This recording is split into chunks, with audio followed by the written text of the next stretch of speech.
add switch consciousness, man. Making a face at relationships. How do we understand our partners? I like that. Okay, let's start again. You do it. Hello, everyone. Welcome back to the alignment. Today we're going to be doing a little oceanic riff on relationships and how we understand our partners, which is an important, almost fundamental aspect of all relationships. What is the point of being in a relationship if you're not going to put in effort towards understanding the person you're with? And yet, despite how important it is, I think many people can get really locked in their own mind, in their own perceptions, in their own assumptions about the other person, and it can really lead to friction, I think, in many relationships. How do you feel about it all? I feel that you've come across a very important. Sorry for that. We're in Bali and it's a bit noisy. Yeah, too many people. But as I was saying, you've reached a very important tangent of care and attention and observation that each individual needs, especially more so in a partnership. I feel that from one of your previous videos about attention being the purest form of love, that still stands very, very strong. And I feel like it's so easy to get lost in assumptions of your mind and what you assume about the other person, that it can be very difficult to confront and ask the person what they're feeling. But that is the simplest solution to conflict, which is asking the other person and believing them more than your voice in your head. Because sometimes it's very normal for people in relationships, one individual to get carried away in their mind. But that's normal. But what's important is always coming back to your person and telling them how you feel. But I feel that's also another tangent of where a lot of people aren't really comfortable talking about feelings with their partner, even though they're in love, out of this very famous fear of conflict. Many of us struggle with fear of conflict, and you want to keep the peace. You don't want anything to go out of harmony. You don't want anything to, ruffle someone's feathers. But I feel it's very important to speak your truth and trust that the other person has the capacity to hold your truth and has space for your emotions and your needs and to check in with you. I want to know more about that from you. Yeah, I think holding space. Yeah, I mean, holding space for the other person, it means, reality testing your own beliefs, not just assuming they're true because you thought them. Actually, allow yourself to have a kind of humility in the understanding of your partner, and open yourself to the mystery of who they are, and part of love, I suppose, is allowing space to allow for their flaws, to allow for their mistakes, for their imperfections. It's very sort of, exhausting to, have this sort of perfect expectation of a relationship or a person and to impose that on the other person. I suppose like true love is sort of loving them unconditionally, which is a very rare thing to cultivate or to really see in the world today. And everyone, has a kind of a checklist that they want to have, and they want to tick off all these boxes of qualities. But yeah, I think in our very commercial and commodified age, people treat looking for a partner as though they're shopping for a product often. And it's very much, he sacralizes or takes the sacred out of relationships. And the sacred in relationships is found in the aspect of unconditional love and unconditional acceptance, seeing the divinity in another person. When you take that aspect out or you blunt it, what you are left with is a conditioned and consumerist form of love, where people love someone for What various, they provide. what they provide to them. It's a consumptive form of love, and loving someone for different, superficial qualities that they have. Whether it's how attractive they are, how you know rich they are, how big their art is, or something like that.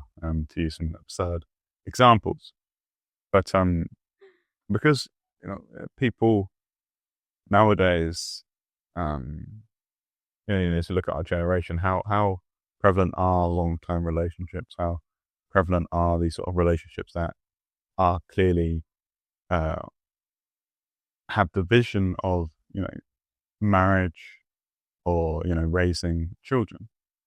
These things are much less popular. People delay them much more to pursue their own individualistic sort of goals and objectives. And it's like people enter relationships now not with the idea of entering into a cooperation, a cooperative team, but they enter into relationships as individuals. So it's two individuals together. There's no blending of worlds. No. There's no balance.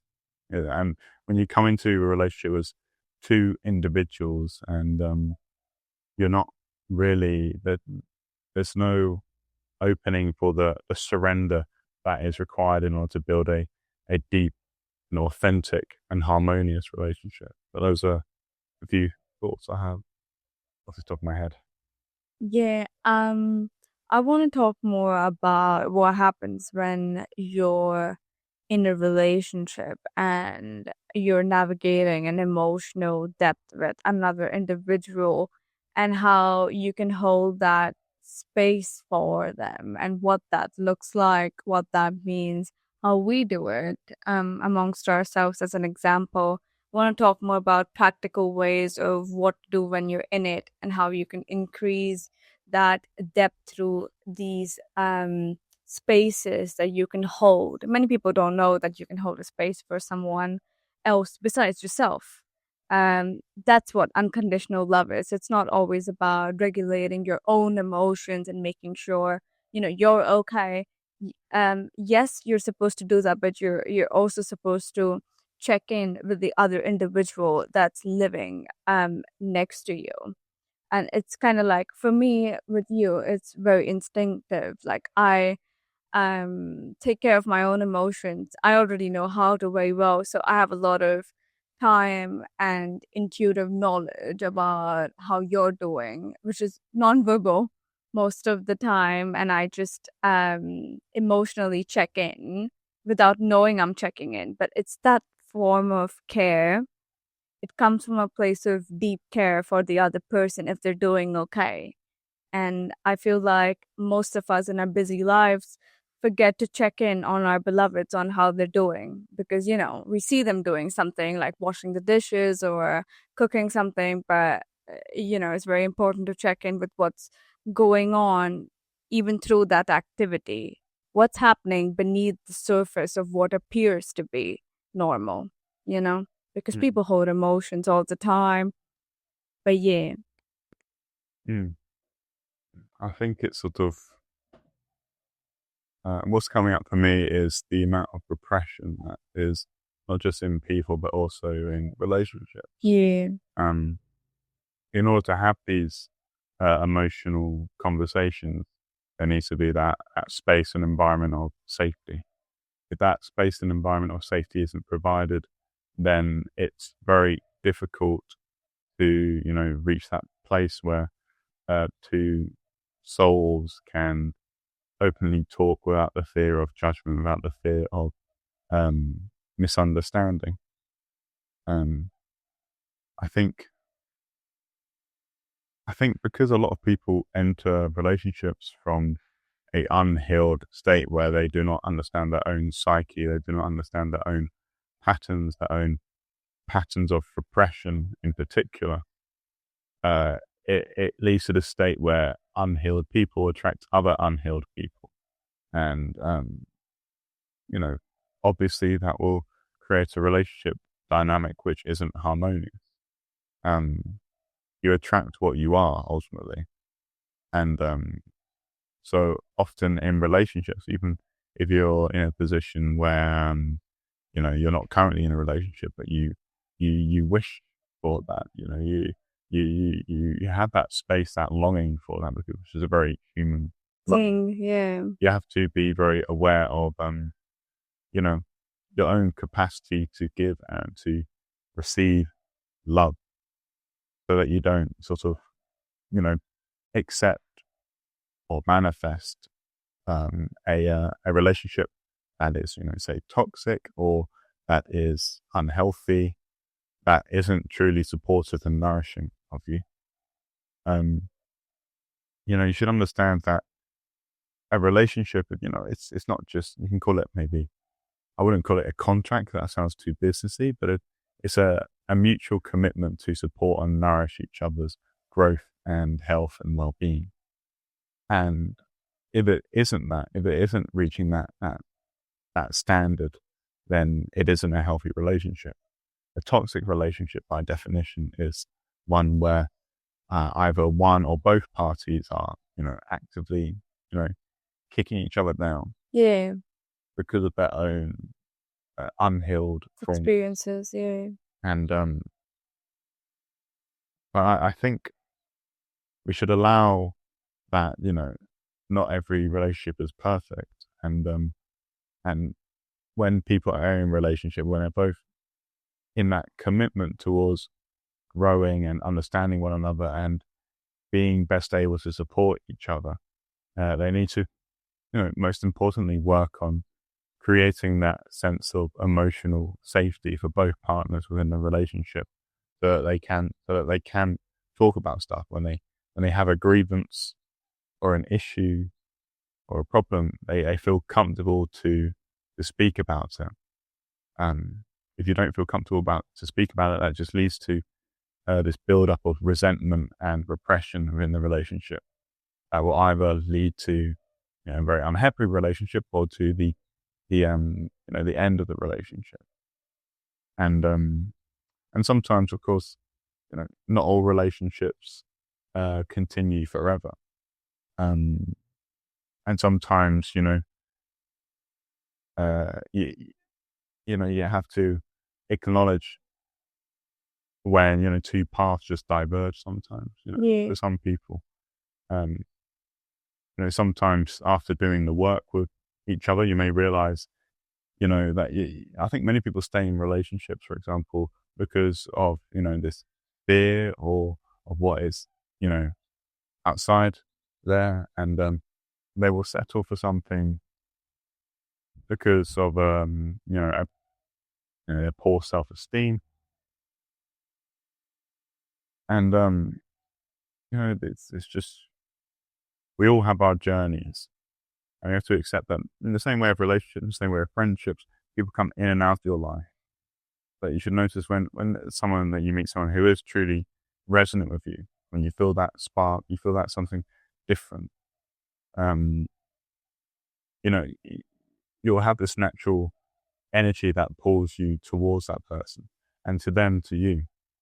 If you don't feel reciprocation of energies, if you feel, maybe they'll feel infatuated by a person, but if they know, or subconsciously they know, that isn't truly reciprocated, then that isn't the aligned relationship that is for them. When you're in that really aligned relationship, there'll be no doubt in your mind that this person is, truly rooting for you, that they're truly invested in you, and that you are also worthy of receiving that love. There's no insecurity there. But yeah, I mean, what do you feel about all of that? I can speak for a while.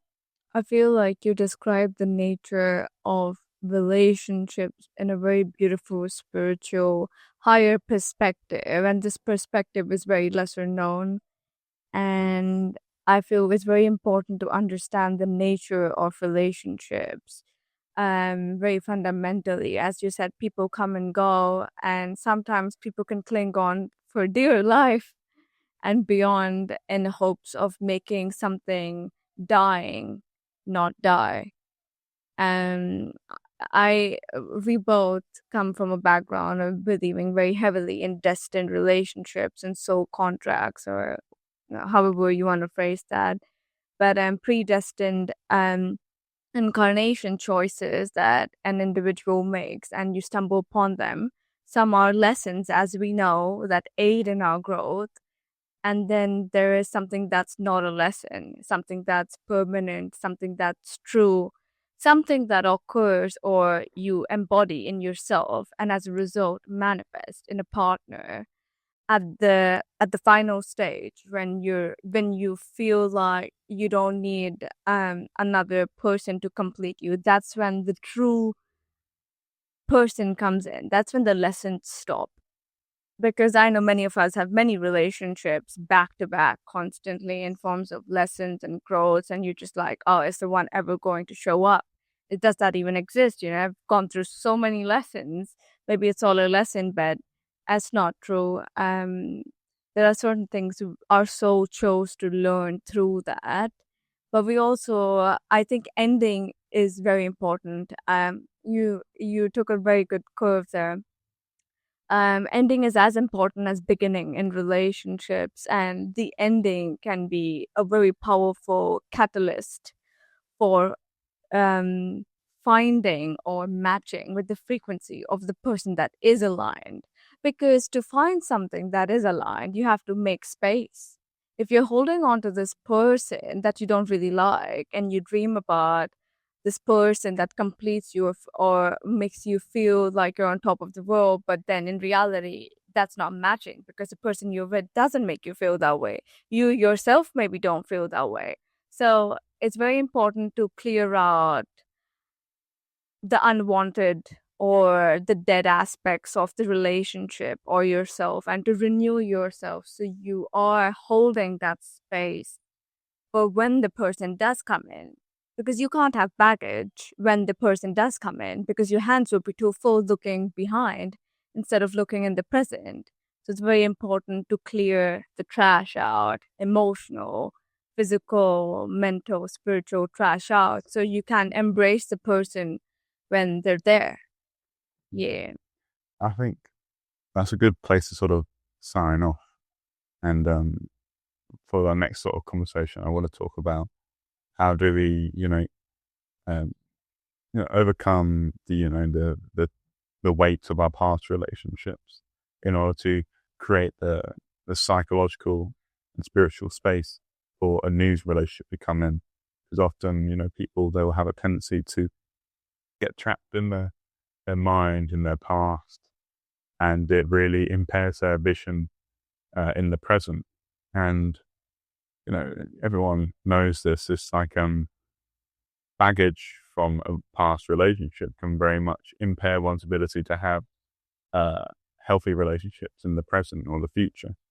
And sometimes if people have unresolved baggage, they will repeat certain cycles, karmic cycles from their past relationship. And they will sort of, it sort of leads to a situation where they cannot see their partner truly in the present. No. What they are seeing is a projection of their past expectations and assumptions on what is a partner like from their own experience, which is an understandable thing, but it doesn't allow you to see the sacred of what is there in front of you. It makes you really see a projection of your own mind, and often that will have a tendency to create conflict and resistance, because there's always going to be an asymmetry, a disresonance between your mental projections and reality as it is. But yeah, that's a very abstract way to sort of speak about it, but it's accurate, I feel.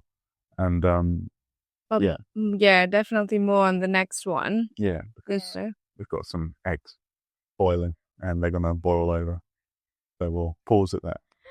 Goodbye, everyone. Bye.